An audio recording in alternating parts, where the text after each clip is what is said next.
So it's me again. It's your ate new Jaja. No edit, no filter, just me. Yeah. So for today's video, it's gabi na. So yan, bukas ako aalis and balik, trabaho muna tayo. So, that's fine.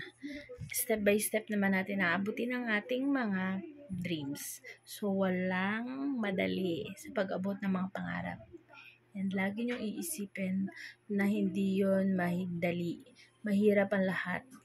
Nasa proseso at kailangan mong pagsikapan. Mas mainam ng pagsikapan kesa gumawa ng hindi maganda.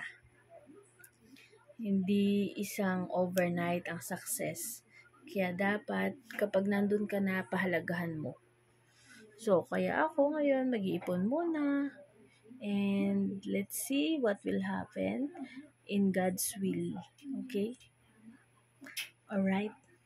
And this vlog is to let you know that lahat ng pangarap is matutupad sa tamang panahon, tamang oras. Hindi mo kailangan ipilit. Ang mga pangarap ay kung para sa'yo ay para sa'yo. Okay? At kung hindi para sa'yo, hindi mo yun makukuha kahit anong gawin mo. Okay? As long as wala kang mang ginagawa at ginagawa mo ang mga pangarap mo sa tamang pamaraan, mapupunta yun sa'yo. In God's perfect timing, in God's will.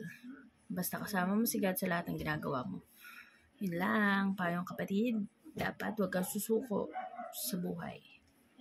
Abutin ang mga pangarap kahit anong edad mo. Kahit nasan ka. Pwedeng magbago ang buhay mo gaya ni Diwata. Si Diwata ay nagsikap para sa isang pangarap. Diba? Hanggang dito lang, and don't forget to like, share, and subscribe to my channel. Bye! Comment down below if nakamit mo na ang iyong pangarap.